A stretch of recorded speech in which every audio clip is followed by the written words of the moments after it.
Welcome back to the table. As always, I'm your host, Chad Tafts. This episode is supported by MK Army Heal Energy, a founding partner of the Roundtable for Men. Built for long days and real work. Fuel the fearless. Last week, we talked about friendships, the ones that meant the world to us as kids, but get neglected as adults, and especially as fathers. How we grow up with a large friend group, and as we get older, that group shrinks. If you are a dad, you know Father's Day just happened. And if I'm being honest with you, my kids drove me absolutely insane. I love my kids more than anything in this world. I would do anything for them. I'd sacrifice for them. I'd fight for them. And by dinner time, I was questioning every life decision that led me to the table Sunday night. And if you're a parent, you know exactly what I'm talking about. One minute, you're making memories. The next minute, your kids are arguing over something so ridiculous that you can't even believe it's happening. In our case, it was a seat at the dinner table. That's right, you heard me correctly, a seat. Not food, not a toy, not a TV show, a chair. And somehow it became the most important issue in the world. That's parenting.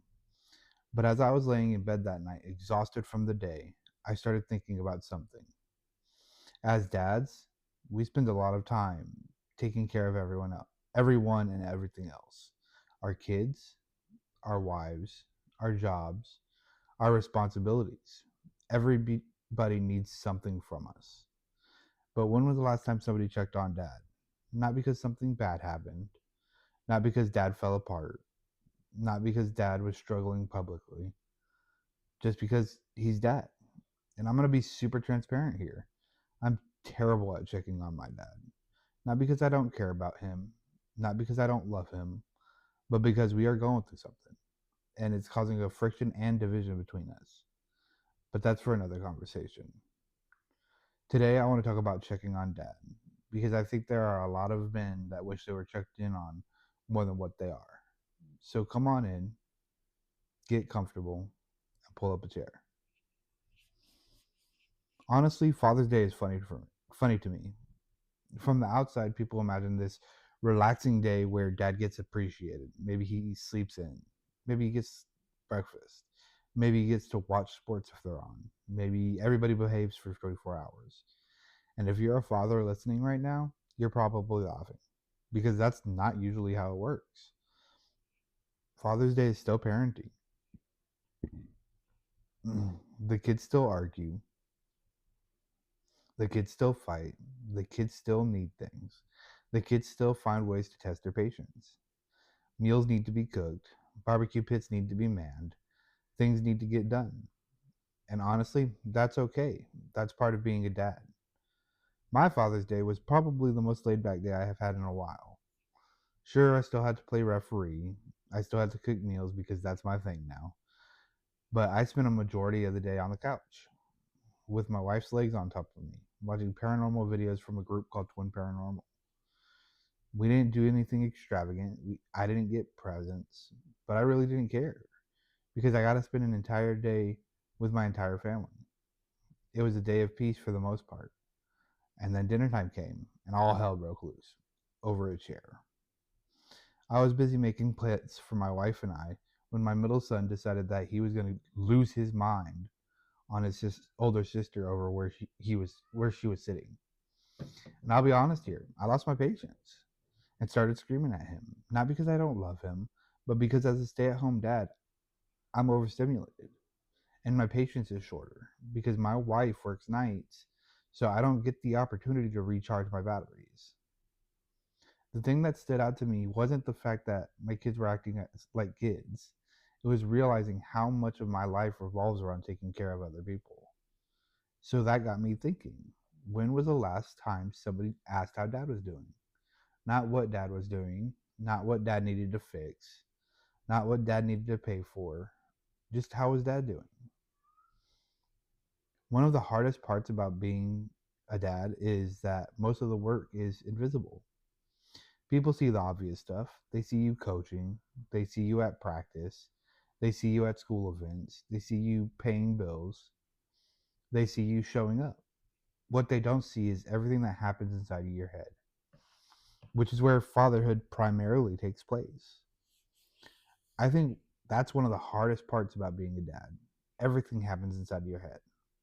Remembering who has practice, when and where, remembering who has an appointment, remembering when bills are due. It's worrying about whether you're making enough money. It's wondering if your kids are okay. It's wondering if you're being a good husband. It's wondering if you're being a good father. It's wondering if you're screwing your kids up. And those are just some of the things that people don't see. They see the games on Saturday. They don't see you thinking about practice during the week. They don't see you wondering which kid is struggling and how you would help them. They don't see you trying to figure out how to help build the kid's confidence. They don't see you trying to make sure every kid gets included. Because coaching doesn't start when practice starts. Coaching starts long before that. And honestly, coaching is easy compared to being a dad. Because when practice is over, you go home. When you're a father, the job never ends. There's always another appointment, another school event, another problem to solve, another conversation that needs to happen. Then you add money into the equation. Are we making enough? Can we afford this? Do I need another job? How am I going to provide for my family?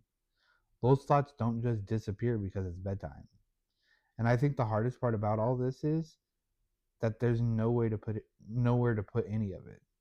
People talk about taking a break, taking some time, getting away for a little while, but a lot of dads don't have that. A lot of us don't have an office.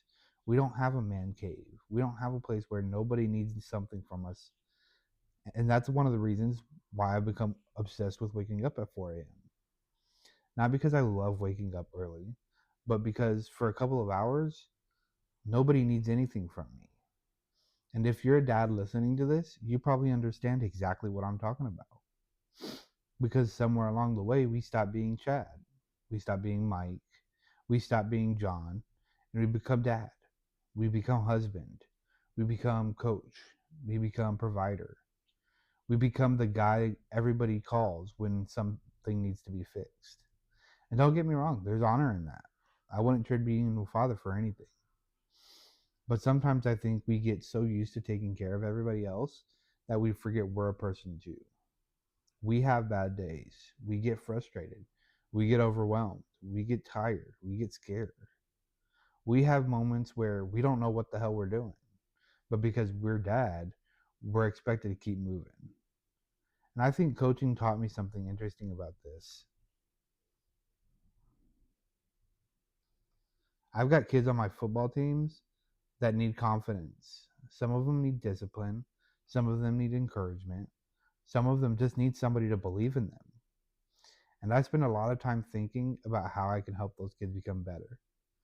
But if I'm being honest, there are times I spend more time checking on my players than I do checking on myself. And I don't think I'm alone in that because dads are usually the ones doing the checking. We're checking on the kids, we're checking on the wives, we're checking on our parents, we're checking on our friends, we're checking on everybody else. And eventually people start assuming that we're okay. Not because they don't care, but because that's how we carry ourselves. And maybe that's why Father's Day stuck with me. Not because my kids fought over a chair. Kids are going to be kids. Not because I lost my patience. Parents are human. It stuck with me because it made me realize how much of my life is spent carrying things that nobody ever sees. And I know I'm not the only dad who feels that way. One thing I've realized as I've gotten older is that everybody needs something from you. Kids need you. Your wife needs you. Your employer needs you. Your football team needs you. Your parents need you. Your friends need you. Even this podcast needs me. Every episode, every clip, every guest, every social media post, everything you see from the roundtable, somebody had to sit down and create it. And somewhere along the way, you become the guy everybody depends on, the dependable one, the reliable one, the one that figures everything out, the one that solves all the problems. And I think it's one of the greatest, that's one of the greatest honors a man can have. To be somebody that other people trust, to be somebody that other people can lean on. But there's another side to that. While everybody else needs something from you, you're still being dad. The kids still need breakfast. They still need help with homework. They still need rides to practice. Still need somebody to throw the football with them. They still need somebody to break up arguments. They still need somebody to teach them right from wrong. Life doesn't stop because dad is having a hard day. Fatherhood doesn't pause because you're stressed. It keeps moving, and so do you. Sometimes I wonder how many dads are just trying to make it to bedtime. Not because they don't love their kids, but because they're exhausted and because they're carrying things that nobody else sees. One thing I've noticed is that people usually check on the guy who's obviously struggling, the guy who lost his job, the guy who's going through a divorce, the guy who's posting depressing things online. People notice those guys, but nobody really checks on the guy who looks fine. And I think that's because we've become really good at looking fine. If somebody looked at my life from the outside, they probably see a husband, a father, a football coach, a podcaster, somebody trying to build something, somebody chasing a dream. What they probably wouldn't see is me applying for jobs, trying to lose weight, trying to fix my sleep, trying to figure out how to make this podcast successful, wondering if I'm doing enough, wondering if I'm providing enough, wondering if I'm giving my kids the life that they deserve. Those aren't things people usually see because most men carry those thoughts quietly. And after a while, people just assume you're okay. Not because they don't care, because you've become really good at convincing them that you're okay.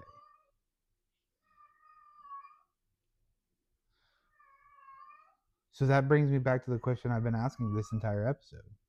Who checks on dad? And honestly, I don't know that there's a good answer. When you're a kid, everybody asks how you're doing. Teachers ask, coaches ask, your parents ask. As you get older, that starts to change. People stop asking how you're doing and they start asking what you're doing. How's work? How are the kids? How's your wife? How's football? How's the podcast? How's everything going? And those aren't bad questions, but they're different questions because they're asking about your life, not about you. There's a difference. Sometimes I wonder how many dads spend their entire day answering questions about everybody else without anyone asking about them. And maybe that's because we're really good at carrying things. Maybe we've gotten so used to saying, I've got it, that people actually believe us. Maybe we've unintentionally trained the people around us to think we don't need support. And maybe we're guilty of doing the exact same thing. Because if I'm honest, I'm not very good at checking on my own dad.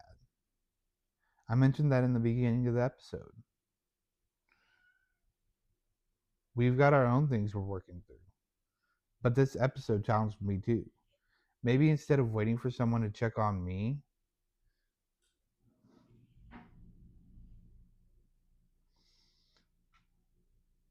I need to be better about checking on the men in my own life.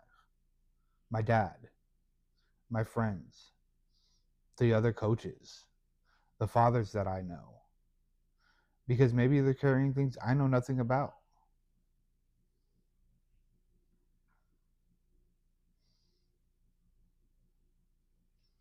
I've talked a little bit about waking up at 4 in the morning.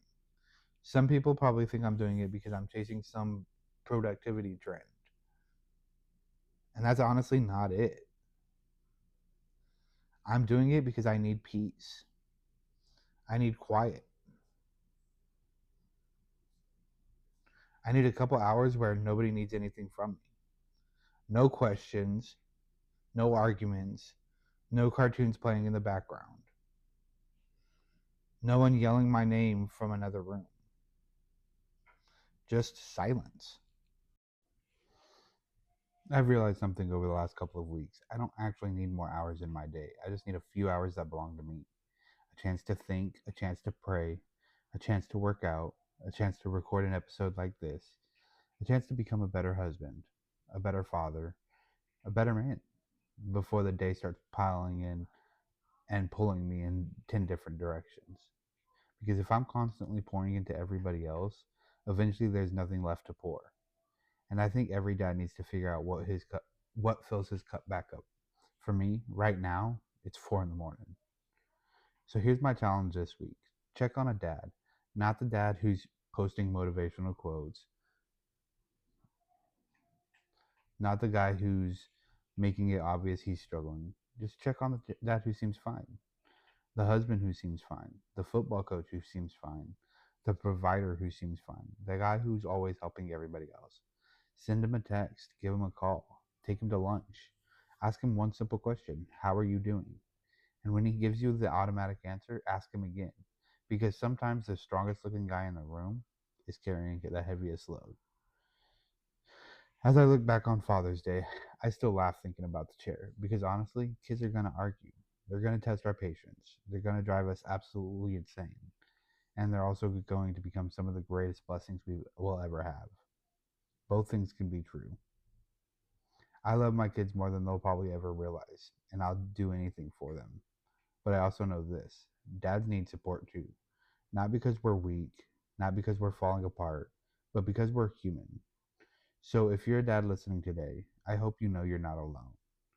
And if somebody came to your mind while listening to this, don't wait. Reach out. You never know what somebody's carrying behind the scenes. Thank you for pulling up a chair with me today. If this episode meant something to you, I'd love it if you share it with another dad who needs to hear it. Thanks again for pulling up a chair. I'll see you next time at the Roundtable for Men.